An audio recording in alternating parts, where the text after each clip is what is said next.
एक चीज पे गौर डालना जरूरी है, रैप क्या नहीं है। अगर आपने पेपर में एक लाइन लिखी है और उसके एंड में एक राइम है तो जरूरी नहीं कि वो एक रैप बार हो गया। किसी किसी का रैप पोयम की तरह लगता है और रैप की तरह नहीं लगता है, मतलब राइम तो करता है लेकिन रैप की तरह सुनाई नहीं देता है। और कभी कभी ऐसा भी होता है कि लिखा तो है लेकिन वो बीट पे फ्लो नहीं हो रहा है।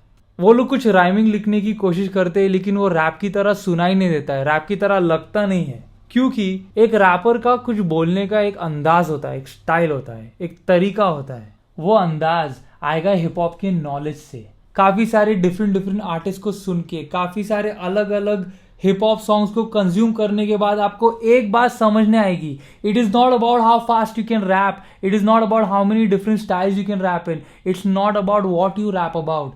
Rap is about one thing and one thing only. Rap is about the attitude.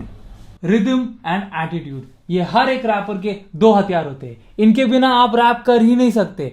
और रिदम एंड एटीट्यूड के साथ आप कुछ भी बोल दो वो रैप ही लगेगा। बात बोलने का नहीं, सोचने के बिना। माइक मेरा ब्लैक है, समझने की बात है।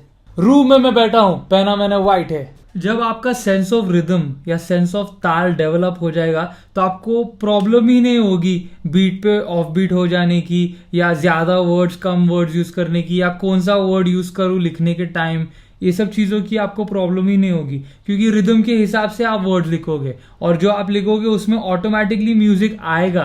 तो या आप उस बीट पे रैप करो या इस बीट पे रैप करो, आपका रैप कोई भी बीट पे जाएगा। हाँ, एक और चीज, अगर आपने पेपर पे लिरिक्स लिखे हैं तो वो रैप नहीं है, वो पेपर पे लिखे हुए लिरिक्स है। जब तक आप उसे अपने मुंह से बाहर निकाल के माइक्रोफोन पे रिकॉर्ड नहीं करते या किसी के सामने परफॉर्म नहीं करते तब तक वो रैप नहीं बनता है। तो ये वाला एडवाइस बहुत सिंपल है, बहुत सारे हिप हॉप सुनो, बहुत सारे रैपर्स को सुनो, बहुत सारा लिखो और जो भी आप लिख रहे हो जाके किसी के सामने परफॉर्म करो, साइफर में परफॉर्म करो, मॉम डैड भाई बहन दोस्त किसी के लिए भी परफॉर्म करो। एंड हाँ, सब्सक्राइब करो।